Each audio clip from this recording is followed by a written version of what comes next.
ನಾನು ಇವತ್ತು ವಿದ್ಯಾಭ್ಯಾಸನ ಮಾಡಿದೆ. ನಮಸ್ಕಾರ ಬಸ್ಸು. ಇವತ್ತು ಡೇ 16 75 ಚಾಲೆಂಜ್.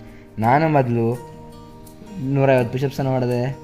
ಅದಾದ ನಂತರ ನಾನು ಮತ್ತೆ ದಂಡ ನೋಡಿದೆ. ನಾನು ಇವತ್ತು ಈಗಿಂದ ನಾನು ಸ್ಟೋರಿದಲ್ಲಿ 100 ಪುಷಪ್ಸ್ ಚಾಲೆಂಜ್ ಇಡ್ತಿದ್ದೀನಿ. ಮತ್ತು ನೀವು ವರ್ಕೌಟ್ ಮಾಡಿದ್ದೀರಾ ಅಥವಾ ಇಲ್ಲ ಅಂತ ನಾನು ಡೈಲಿ ಪೋಲ್ ಹಾಕ್ತೀನಿ, ಎಸ್ ಆರ್ ನೋ ಪೋಲು.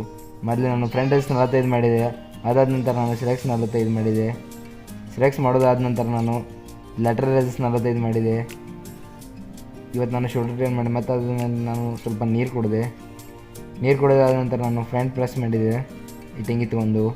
ಅದಾದ ನಂತರ ನಾನು ಅಪ್ಪರ್ ಬಾಡಿನ ಟ್ರೈನ್ ಮಾಡಿದೆ. ಟ್ರೈಸಪ್, ಶೋಲ್ಡ್ರ್ ಎಲ್ಲ ಇವ್ರ ಕಡೆದು ಟ್ರೈನ್ ಆಗುತ್ತೆ. ಮತ್ತು ಅದರ ಜೊತೆ ಇವತ್ತಿನ ಸೆಲ್ಫಿ ಏನು ತಿಳ್ಕೊಂಡೆಂದರೆ, ನಾವು ನಮ್ಮ ಜೀವನದಲ್ಲಿ ಉದ್ಧಾರವಾಗಬೇಕೆಂದರೆ ನಾವು ಕಷ್ಟಪಟ್ಟು ದುಡಿದು ತಿನ್ನಬೇಕು.